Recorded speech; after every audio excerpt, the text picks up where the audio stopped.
So I'm joined here with Reverend Professor Gina Radford. We're so grateful for your time, Gina, for the Ecclesia Conference.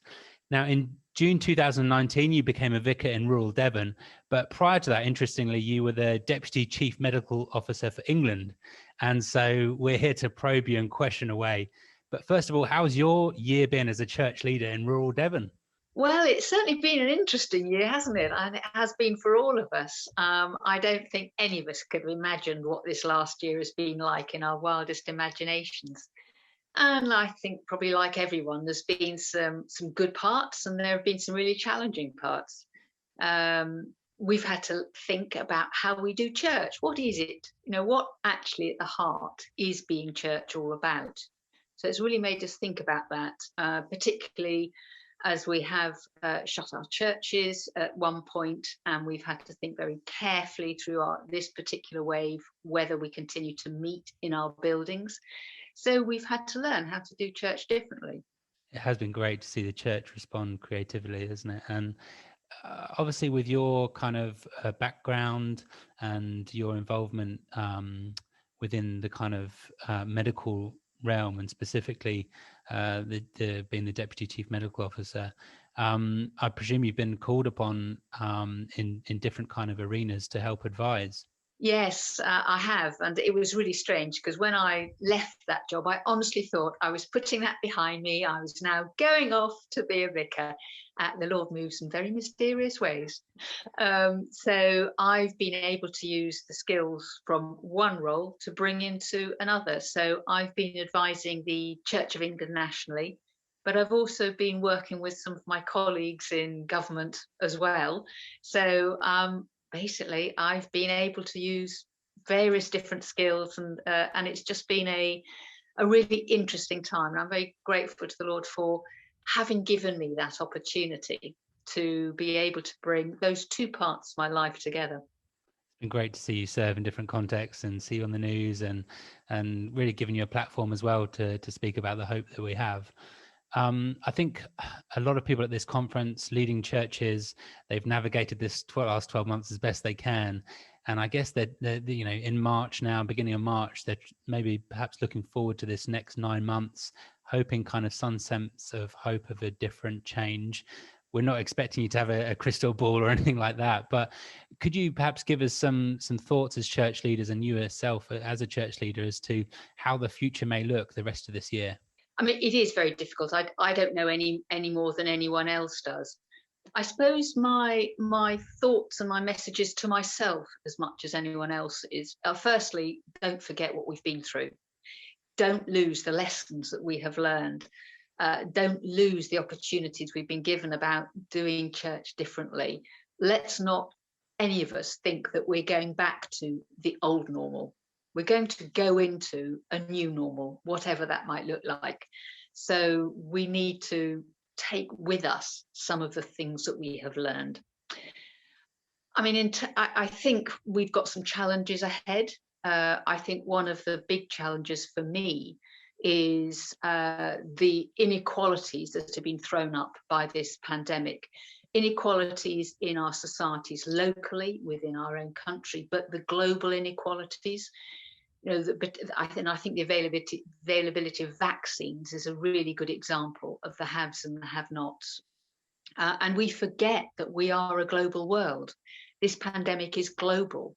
It is actually in our interest to be generous of spirit.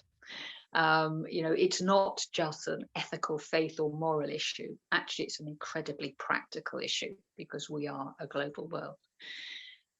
We're going to have to realize that we're going to have to live with this virus. It's not going to go away overnight. And it may end up very much like the flu, where we have to accommodate it. We have to have regular vaccinations against it. We have to learn to live with the risk that it imposes. And we have to learn, therefore, to live with increased numbers of deaths, particularly at winter time, due to this virus. I would hope that over the next sort of 6 months or so, many of the restrictions that most of us have been experiencing will be lifted, that our schools can go back, we can begin to move more freely We can even begin to do some travel.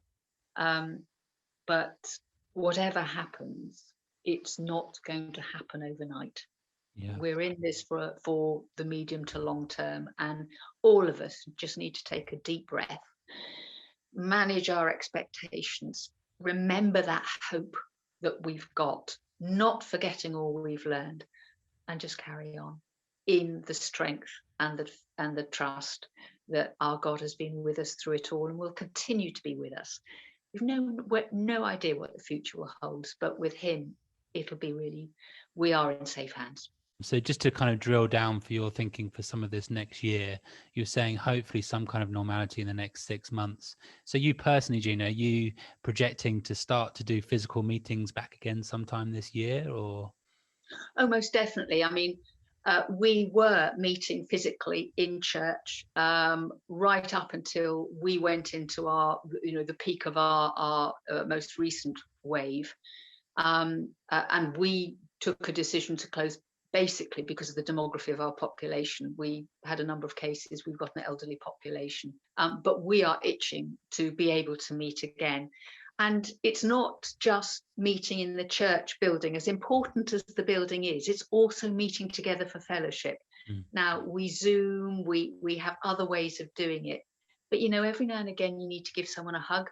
Every now and again you need to be there and laugh with each other. You need that. It helps to have that physical presence, and it's really important for some people, some of our more isolated and vulnerable people, to have the physical presence of another person, because ultimately we are designed for relationship. We're designed for relationship with each other and relationship with God. We are relational beings, and so I would hope that we can meet together physically in the next weeks, not months, weeks. Fantastic. And do you see UK wise, there still being lots of kind of awkward hoops, if you like, to jump over in terms of meeting, in terms of physical presence between one another, singing, things like that? Obviously, these have been big things as people have started to think about gathering. Yeah, they're going to be with us for a while, and we're just going to have to learn to live with that. I can't imagine that face coverings are going to disappear overnight. Social distancing certainly won't. Singing, well, hopefully it'll come back in some form, but congregational singing, who knows when. So we're just going to have to accept some of these restrictions, just as we have been, and realise that as lovely as not having these restrictions might be, we can still be together and worship God with them.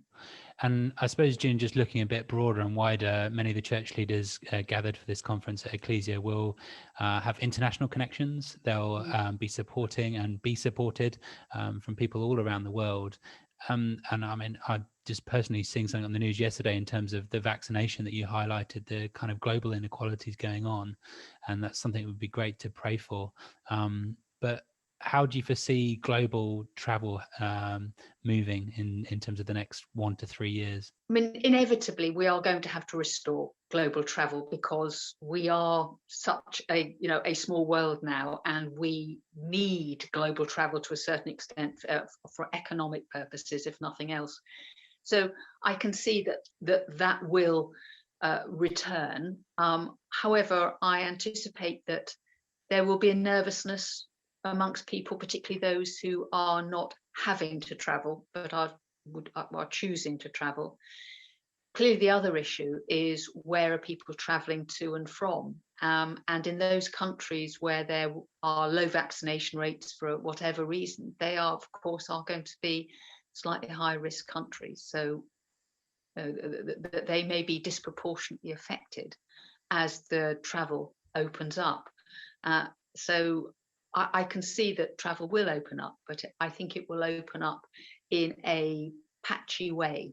And I think it'll take a while for it to get back to anything like it was prior to the pandemic. Having been in the kind of corridors of power, if you like, yourself, and still involved in some of that world, how can we pray intelligently for our world at this time in terms of the pandemic? What sort of things should we be praying for? We definitely need to pray for our leaders and decision makers. If we think we're tired, just imagine how they're feeling at the moment. And So I think we need to pray for them, and that the Lord will guide their decision making and their thinking and look after them as individuals. I would also like to pray that we are people of a generous heart. What's going to happen over the next month is we're going to see an awful lot of finger pointing, of judgment, often done without that generosity of spirit. And we must be careful that we don't be party to that. Of course, we need to learn lessons of how things have gone so we can improve for the future. But it's so easy to be wise after the event, isn't it? But I think we need to be leading by example and showing that love, that care, that generosity of spirit. And I think finally, or two other things, I think we do need to pray that we will, as communities and as countries and globally, come together more. Let this pandemic remind us of the importance of working together. Let it be an opportunity to really think about how we break down divisions and have cohesion. And then finally, let us genuinely pray for those areas of the world, those groups in our world and in our own country who are being disproportionately affected, who are suffering as a result, and we're experiencing more inequalities, who are more marginalised. I think one of the tragedies that we are now entering is that we are leaving people behind, either because they are unable to access treatments, medications, vaccinations, or they've been disproportionately affected, or we don't understand and get alongside their culture and their beliefs enough to be able to help deal with any of the fears and concerns. People who are in poverty, whose situation is getting even worse because of the economic situation. Countries whose own internal strife is just being forgotten. In we are so concerned with ourselves, we've forgotten all these other people who are living under oppression or starvation or goodness knows what. We need to pray that clearly we can't keep all these people in our mind, but we can offer them to God, who has got them in his mind and on his heart at all times.